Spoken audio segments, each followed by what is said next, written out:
आज अपन बात करने वाले हैं अरावली पर्वतमाला को लेकर के कि जो अरावली पर्वतमाला है राजस्थान में, इसका विस्तार कहाँ से कहाँ तक पाया जाता है। हम सीईटी के बैच को शुरू कर रहे हैं। सीईटी के अंदर हम अपने सामान्य परिचय को देख लिया है और आज हम बात करने वाले हैं अरावली को, यानी भौतिक प्रदेशों में अरावली पर्वतमाला को देखने वाले हैं। ठीक है, तो आज का जो टॉपिक रहने वाला है वो रहने वाला है अरावली पर्वतमाला। अरावली पर्वतमाला, ठीक है। अरावली पर्वतमाला की उत्पत्ति कहाँ से हुई और इससे संबंधित जानकारी उनको जो एग्जाम में आने वाले हैं उनको देखेंगे। इससे आगे देखेंगे फिर इनकी चोटियों को और इनकी जो चोटियां हैं इनको याद करने के तरीके। इसके अलावा दर्रों की बात करेंगे, पठार इसके अंदर आते हैं उनकी बात करेंगे और इसके अंदर और क्या क्या इंपॉर्टेंस हैं उनकी बात करने वाले हैं। सबसे पहले बात करेंगे इसकी उत्पत्ति की, यानी सामान्य परिचय में हम बात कर रहे हैं उत्पत्ति की कि अरावली पर्वतमाला की उत्पत्ति कैसे हुई। तो अगर काल की बात करें तो अरावली पर्वतमाला है, इसका काल बताया जाता है प्री कैम्ब्रियन काल। ठीक है, प्री कैम्ब्रियन काल, जिसको अपन बोल सकते हैं मध्यजीवी महाकल्प, यानी इसी पर्वतमाला को, इसी काल को, प्री कैम्ब्रियन काल को मध्यजीवी महाकल्प भी बोल सकते हैं। ठीक है, जिस तरह से अपन ने पश्चिम मरुस्थलीय प्रदेश की बात की थी उसी तरह से मध्यजीवी महाकल्प बोला जाता है किसको, पर अरावली पर्वतमाला को। और अरावली पर्वतमाला जिसको प्री कैम्ब्रियन काल में इसकी उत्पत्ति हुई, अपन ये कह सकते हैं कि आज से 67 अरब करोड़ वर्ष पूर्व क्या हुई, इसकी उत्पत्ति हुई थी। ठीक है, उत्पत्ति किस तरह से हुई उससे को बात करेंगे। तो जैसे सबसे पहले क्या हुआ कि ये मान लीजिए सूर्य था जिस समय ये अरावली पर्वतमाला की उत्पत्ति हुई थी, उस समय देखिए सबसे पहले हुई उत्पत्ति किसकी, पृथ्वी की। पृथ्वी की उत्पत्ति किस तरह से हुई उसको बात करें तो ये मान लीजिए अपना क्या है, सूर्य है। ठीक है, ये अपना क्या है, सूर्य है। इस सूर्य से क्या हुआ, एक जो टुकड़ा है वो टुकड़ा टूटा, टूट करके क्या हुआ, ये यहाँ आ गई पृथ्वी। ठीक है, ये यहाँ पे क्या हुआ, पृथ्वी का जन्म हुआ। ठीक है, कैसे हुआ, जो सूर्य है, सूर्य की कुछ भी जैसे आंतरिक बल हो गए, बाहरी बल हो गए, किसी भी कारण से ऐसे मान लीजिए इस पृथ्वी की यहाँ से ये सूर्य का टुकड़ा है वो टूटा। कहाँ से, सूर्य से टूटा पृथ्वी का टुकड़ा, टूट करके ये पृथ्वी आ गई इस साइड में। फिर क्या हुआ, ये चलते चलते आज वर्तमान स्वरूप में देख रहे हो, आज वर्तमान में देख रहे हो पर्वतमाला को या अपने पृथ्वी को, वहां तक आती है। इसके काल में एक काल हुआ था जिस समय इस पृथ्वी की उत्पत्ति या पृथ्वी का जन्म हुआ था, वो जब ठंडी हो गई, ठंडी हुई तो मान लीजिए ये 55 करोड़ वर्ष पूर्व है। 55 करोड़ वर्ष पूर्व। इससे पहले का जो काल था इसमें जो पर्वतों का निर्माण हुआ उसे प्री कैम्ब्रियन काल कहा गया। ठीक है, प्री कैम्ब्रियन काल किसे कहा गया कि आज से 55 करोड़ वर्ष पूर्व का जो समय था उसको प्री कैम्ब्रियन काल कहा गया। और इसी समय क्या हुआ, इस अरावली का निर्माण हुआ। देखिए अपन ने बात की कि सूर्य से टुकड़ा टूटा और पृथ्वी का निर्माण हुआ। पृथ्वी सबसे पहले क्या थी, गर्म थी। जब गर्म पृथ्वी ठंडी हुई तो ठंडी होने के बाद इसके अंदर क्रियाएं होना शुरू हुई। जैसे मान लीजिए सबसे पहले पृथ्वी कैसी थी, इस तरह की थी, चारों तरफ जल भरा हुआ था। ठीक है, और बीच के अंदर क्या था, एक पेंजिया था। ठीक है, ये क्या था, पेंजिया। यानी अपन ये कह सकते हैं कि जब पृथ्वी टूटी, पृथ्वी ठंडी हुई तो दो भागों में थी, एक जलीय भाग में थी और एक कठोर भाग में थी। जो जलीय भाग में थी इसको कहा गया, जलीय भाग में थी उसको कहा गया पैंथालासा। ठीक है, और जो कठोर भाग था उसे कहा गया पेंजिया। ठीक है, दो भाग हो गए, पेंजिया और पैंथालासा। अब क्या हुआ, ये पृथ्वी आगे आती है, आगे क्या होता है, जो ये कठोर भाग था, पेंजिया था, ये दो भागों में टूटता है। जैसे मान लीजिए ये क्या हुआ, ऐसे मानिए कि ये जो पेंजिया था ये क्या हुआ, दो भागों में टूट गया। इस तरह से ये क्या हुआ, दो भागों में टूटा, दो भागों में टूट गया। तो देखिए जो पेंजिया था ये दो भागों में हो गया, इसको बोल दिया गया उत्तरी पेंजिया, और इसको बोल दिया दक्षिणी पेंजिया, यानी नॉर्थ और साउथ दो पेंजिया हो गए। इसको क्या बोला गया? अंगारा लैंड। और इसको क्या बोला गया? गोंडवाना लैंड। ठीक है, दो हो गए, इसको बोला गया अंगारा लैंड और इसको गोंडवाना लैंड। ठीक है, फिर क्या हुआ? जो इसके मध्य में जल भर गया इसको बोला गया टेथिस सागर।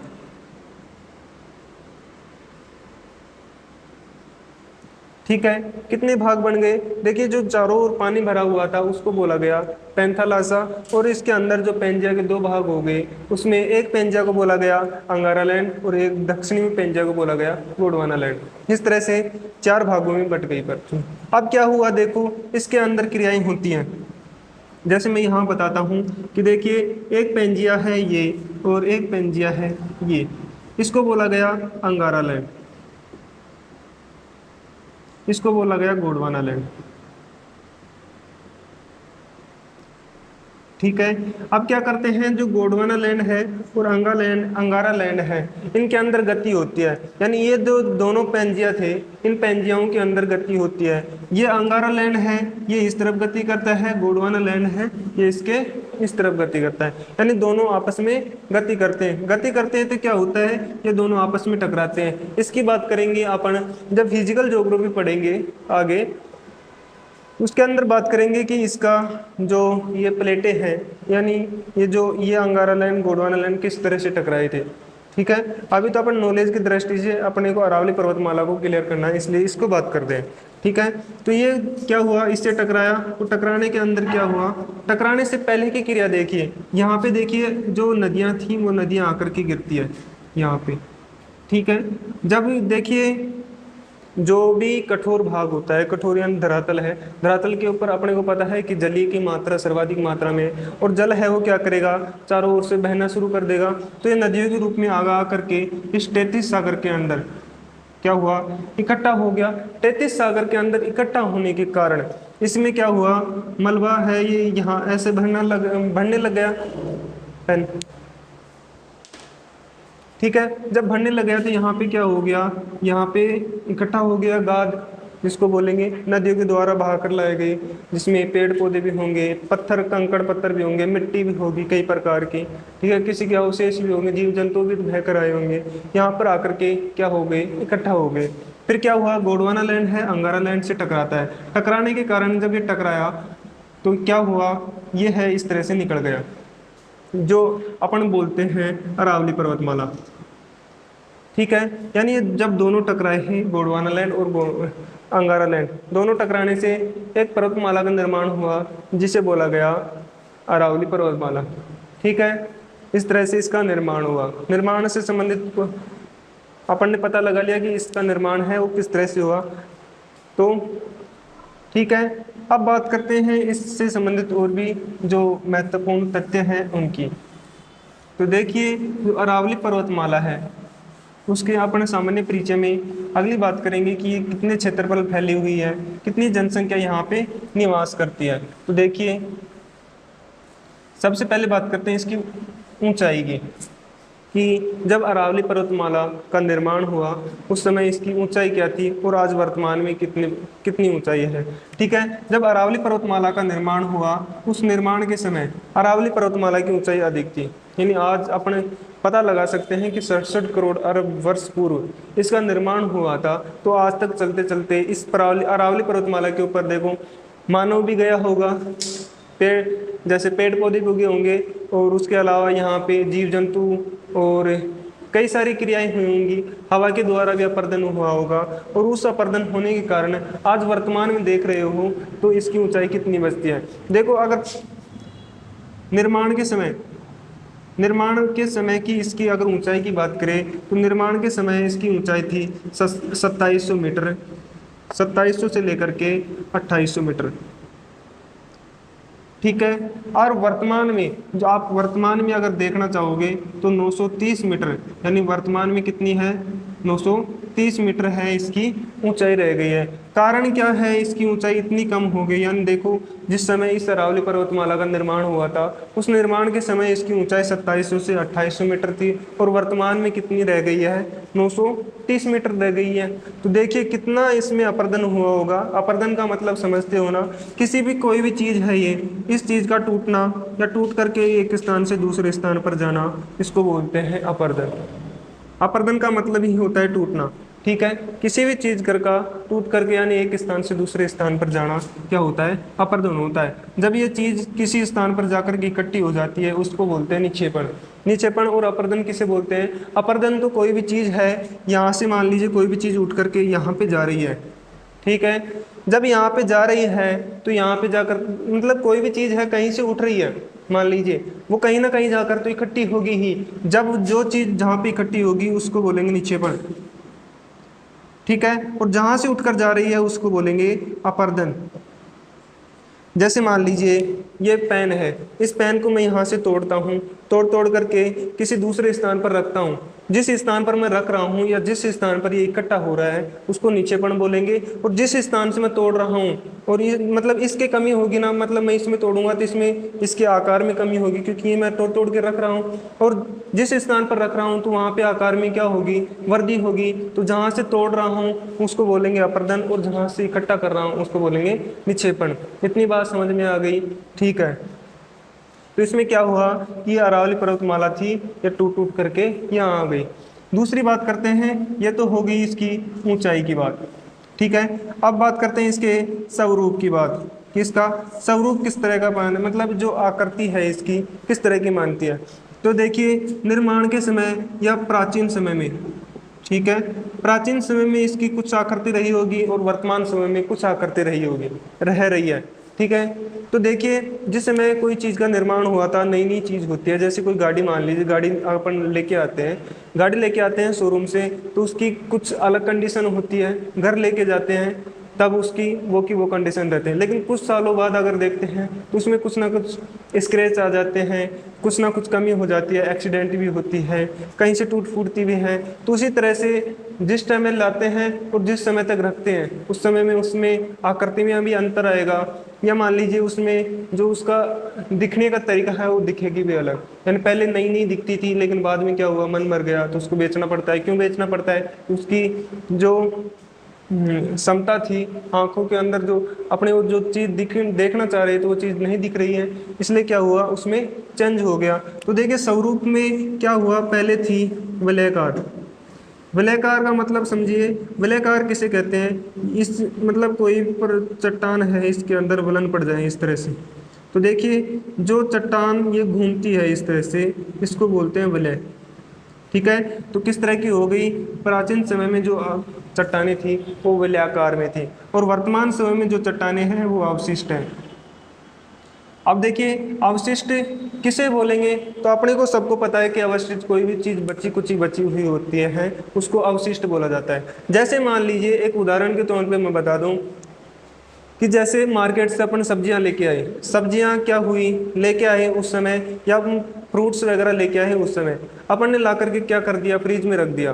फ्रिज में क्या हुआ कि फ्रिज में रखने के कारण उसमें कुछ जो अच्छी अच्छी चीज़ें थी उसको निकाल लिया अपन ने, कुछ हैं अपन ने किसी को बांट दिया, तो क्या बचेंगी, मतलब अच्छी चीज़ें निकाल रहे हैं उसके अंदर, लास्ट में क्या बचेगा, उसके अवशिष्ट बचेंगे, ठीक है। जो चीज़ें बच जाएंगी उसको अपन फेंक देते हैं, तो अवशिष्ट उसी तरह से। तो अवशिष्ट का मतलब यानी वो तो चलो मान लीजिए सब्जियां हैं उसको तो अवशिष्ट बोल देंगे अपन। फिर अरावली को क्यों अवशिष्ट बोल रहे हैं? तो मान लीजिए कि जिस समय इसका निर्माण हुआ था उस समय इस तरह की थी और अब किस तरह की बच गई हैं, वो अब बच गई हैं इस तरह से, ठीक है।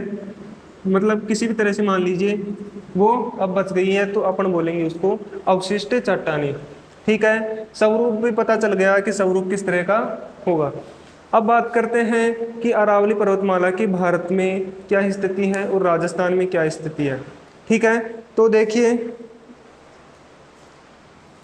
ऊंचाई देख ही ली अपन ने इसमें, तो अपन सबसे पहले बात करें इसके क्षेत्रफल की कि कितने क्षेत्रफल पर फैली हुई है, फिर बात करेंगे अपन इसकी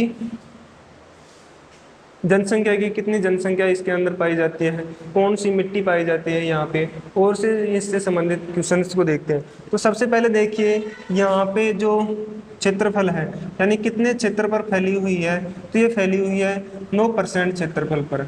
और जनसंख्या कितनी निवास करती है, इस क्षेत्र में जनसंख्या निवास करती है 10%, यानी ये राजस्थान के संदर्भ में है। ठीक है, तो राजस्थान की कुल जनसंख्या है, तो इसको बाद में देखेंगे। सबसे पहले अपन भारत की बात करते हैं कि भारत में इसकी स्थिति क्या है। ठीक है, यानी अरावली पर्वतमाला की स्थिति है वो क्या है। तो देखिए ये भारत है, भारत का मैप बना लेता हूं मैं।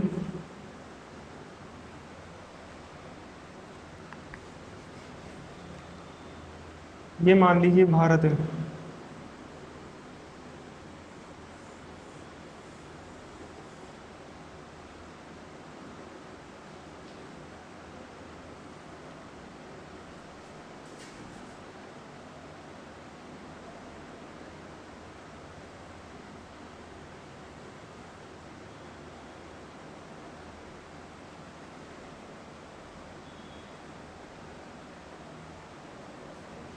ठीक है, ये भारत है।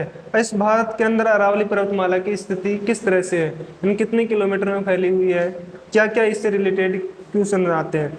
सबसे पहले बात करें इसके नाम की कि अरावली पर्वतमाला के क्या क्या उपनाम है। उपनामों में देखिए, उपनाम राजस्थान को पढ़ेंगे तभी बात कर लेंगे। सबसे पहले अपनी स्थिति की ही बात करते हैं। देखिए अरावली पर्वतमाला की उत्पत्ति कहाँ से होती है और अंतिम छोर कहाँ पे होता है। तो देखिए भारत के इधर पड़ता है कौन सा सागर, तो अरब सागर पड़ता है। ठीक है, अगर इधर की बात करें तो यहाँ पे पड़ती है कौन सी खाड़ी, बंगाल की खाड़ी। ठीक है, यहाँ पे पड़ते हैं बंगाल की खाड़ी। समझ में आया कि जो भारत है इसके दक्षिण पश्चिमी भाग में पड़ती है अरब सागर और इधर पड़ती है बंगाल की खाड़ी। अरावली पर्वतमाला की उत्पत्ति कहाँ से मानी जाती है, तो मानी जाती है यहाँ पे एक द्वीप है, जिस द्वीप जम्बू द्वीप, जम्बू द्वीप से इसकी उत्पत्ति मानी जाती है। किसकी, अरावली पर्वतमाला की। ये यहाँ से यहाँ तक आती है। यहाँ पे एक जगह पड़ती है खेड़ ब्रह्मा, इस खेड़ ब्रह्मा तक आती है।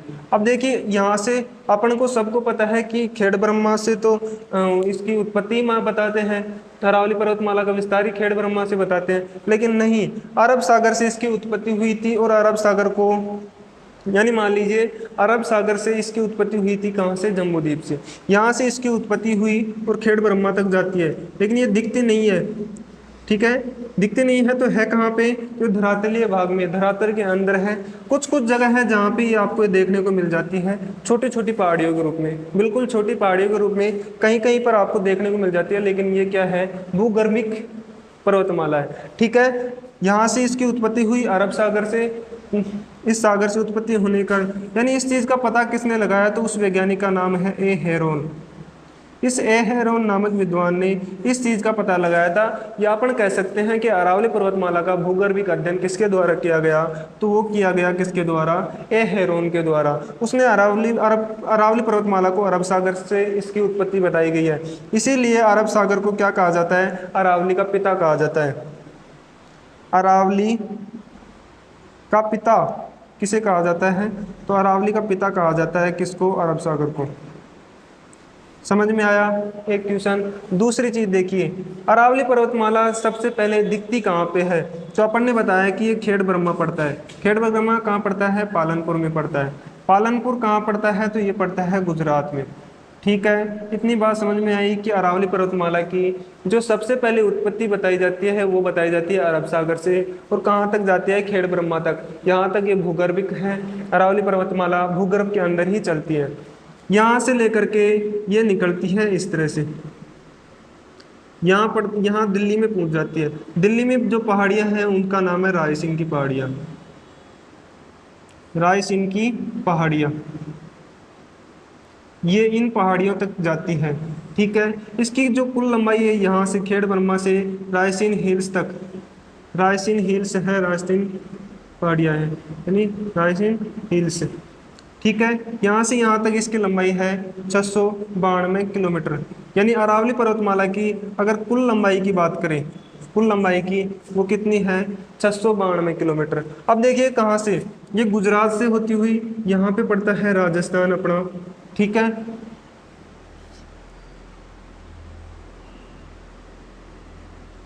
ये यहाँ से पड़ती है। अब देखिए यहाँ से बहती हुई ये जाती है कहाँ पे, इस तरह से दिल्ली में चली जाती है। तो देखिए गुजरात हो गया, यहाँ पे क्या हो गया, गुजरात हो गया, गुजरात से आगे ये हो गया राजस्थान, राजस्थान में भी ये प्रवाहित होती है। इसके अलावा फिर जाती है कहाँ पे, यहाँ पे पड़ता है क्या, हरियाणा, हरियाणा पड़ता है, और फिर कहाँ चली जाती है, ये दिल्ली में चली जाती है, ठीक है। तो कितने जिलों में, कितने राज्यों में हो गई, तो 3 तो राज्यों में हो गई और एक केंद्र शासित प्रदेश में यानी यूनियन टेरेटरी में हो गई, ठीक है। कितने किलोमीटर में फैली हुई है, 692 किलोमीटर में ये फैली हुई है। उत्पत्ति कहाँ से हुई, तो अरब सागर से हुई। अंतिम छोर कहाँ पे है, तो रायसीन हिल्स है, यहाँ पे है। रायसीन हिल्स से भी कुछ क्वेश्चन पूछे जाते हैं, उसके देख लेते हैं। अभी तक पूछे नहीं गए हैं लेकिन संभावना है यहीं से जो एग्जामिनर पूछ भी ले कभी। तो यहाँ पे एक राष्ट्रपति भवन बना हुआ है,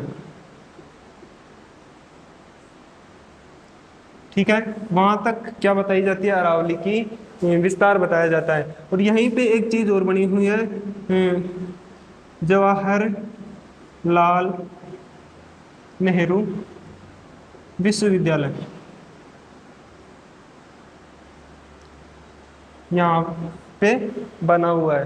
तो समझ में आया इतनी बातें कि जो अरावली पर्वतमाला है उसका भारत में विस्तार कहाँ पे फैली हुई है, ठीक है। इसके बाद अपन बात करते हैं राजस्थान में अरावली पर्वतमाला को। ये अपन ने बात की है सिर्फ सामान्य रूप से याद करने की दृष्टि से या समझने की दृष्टि से, ठीक है। अब बात